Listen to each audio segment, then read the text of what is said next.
Hey, what's up everybody? This is Maddie Moon from moonfitness.net. I have tried to record this video at least 3 times now. Each one is about 20 minutes long, and then it just cuts off like halfway, like right when I'm getting to the end, and then I can't figure out how to record the rest and put them together, so I've deleted all my videos off my phone, and hopefully this one will record all the way through. What I want to talk to you guys about today is where I am today versus where I was like several months ago. For those of you who have been following me for a while, you've probably noticed that my posts are changing, and that I have a podcast now, and I'm talking about certain things I might have not talked about before. And I kind of just want to explain how I got where I am and why I'm here and the future of Moon Fitness, because it's not going to be the way it was like this past year. You know, it's a little bit different now. So let's rewind a little bit back to my competition last year, the one I did in November. It was rough. It was really hard on my body, physically, mentally, emotionally, socially. Everything was difficult. I mean, you've heard this before. You know that fitness competitions require a lot of sacrifices. And please keep in mind, this is my story. I'm not saying this is how it is for everyone. This is what happens every time you do a competition. I don't like bodybuilding, blah, blah, blah. No, that's not what I'm saying. I'm just explaining my story so that my followers know where I am today. When they come to my website, they know what to expect. So I had this competition last year, and I was just so excited to get back on stage, get my fitness body back, and like start looking really good, and get some photo shoots, and I was super excited about it. Early on in the gotta get these toys out of the way, or she'll be trying to play with them the whole time. Early in the competition, I already kind of knew that as I was going to start doing my health coaching, I didn't want to teach people exactly what I was doing. I knew that it wasn't really what true health is, but yet I still wanted to go in for it so I could get those photos and get on the stage. So I tried to be a really good representation of what fitness means. So I tried to really practice what I preach and live the healthy lifestyle. So once I started feeling energy depleted and just upset and self-conscious and all of these negative side effects of bodybuilding and competing, then a red flag was starting to wave, and I realized I was doing something. I didn't want y'all to see this side of me, really. I didn't want you to see me eating my Tupperware meals and like being proud of it, but actually feeling really crappy on the inside. I wanted to hide the crappy feeling so no one really knew that I felt terrible as I was preparing for that show. I was eating like 900 calories. I was missing out on all these social events. I was hungry all the time, but I mean legitimate hunger. I've never been this hungry before, and I'm not saying I'm starving. I live in America. I have a beautiful life. I had the privilege to go to my fridge and eat when I wanted to, but I didn't take advantage of that. I felt very chained to this diet. So I was eating 900 calories, starving. I had 100 days of straight cardio. I didn't take one day off because I was told not to take a day off. And once the actual show came, I remember laying in my hotel bed with my parents, or my mom and my sister, and just saying out loud, without even thinking about it, this wasn't worth it. This was awful. The people at the show were kind of rude to me. The music wasn't that great. Like, just everything, like, I didn't feel like a rock star. I didn't feel wonderful. I was just looking at everyone else's bodies and just thinking to myself, I am not up to par. I don't look the way I need to be looking, like, on this day. And I put so much self-worth into what I looked like on that day. I just bypassed the satisfaction and the gratitude and the self-accomplishment factors that come into play on show day. Usually you feel wonderful because you got on that stage and you kicked butt and you look great, and all of those things were just out of my mind because I was so focused on, I don't look good enough. I don't look how I wanted to look. I started training for this 4 months ago. I was expecting to have 6% body fat, and I'm not there. And all those thoughts were just so clouding, I couldn't take a step back and say, good for me. Like, good for me for doing this. I had a photo shoot the next day planned, and I was so just conscious about what the carbs would do to me if I ate carbs that night that I didn't eat any. I was just so consumed with making sure that I didn't get bloated for that photo shoot that I couldn't even enjoy a nice evening meal with my family to celebrate the huge show that I did. And then they left the next morning. You know, I went to my photo shoot. I really didn't even get a chance to pat myself on the back because I was just so consumed about how I was going to look that next day. And then even after that photo shoot, I continued to eat that 900-calorie diet because I was so scared what would happen when I introduced more carbohydrates or more fat. So I was eating a low-fat diet, a low-carbohydrate diet, and then a high-protein diet, which, in case you don't know, protein is like your body's last source of energy. It doesn't really want to use that as fuel. So that's kind of starvation when your body's last resort is protein. So that's what I was running off of. I was very tired. I was very stressed. I had a couple friends in the bodybuilding industry telling me, like, you know, it's time to bump up your carbs. Like, you're in bulking phase now. And I was like, whoa, wait, no, I'm not. I'm in maintenance. I got to keep this body. I'm going to keep doing the 900-calorie things. And they're like, no, you probably should bump it up now.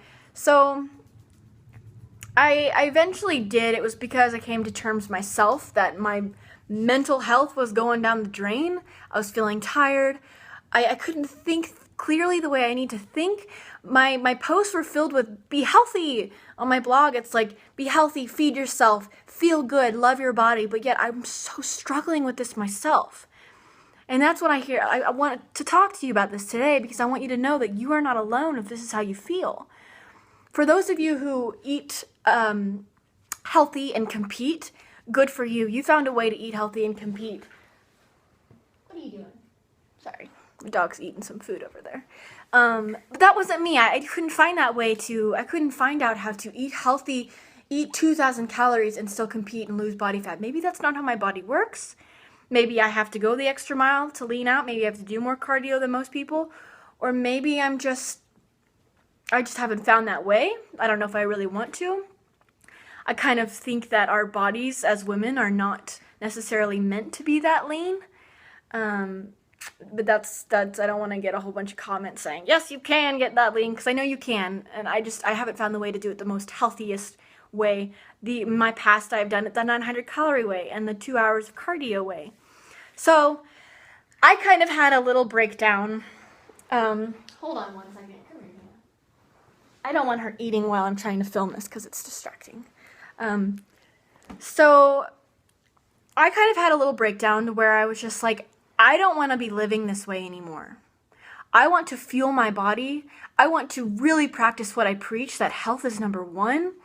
I don't want this pressure of being 6% body fat for the rest of my life. I don't want to be, 30 years old and stressing about the same things I stressed about when I was 11. I don't want to be 80 alone with a million cats stressing about my body, because the truth is no one cares what I look like. Why do I put so much pressure on myself to look this certain way, to have this tiny measure of body fat? For who? For me? Because my standard of perfection will never be met. The world doesn't care what I look like. Maybe a couple judges do when I get on that stage, but that's voluntary. That's me deciding to get on that stage to be judged. If I can finally put away that stress to look perfect for myself and then stop caring what people think about me, considering they don't care and they don't even think about me, then I can find such a happier place in my life. I will be at such a happy place.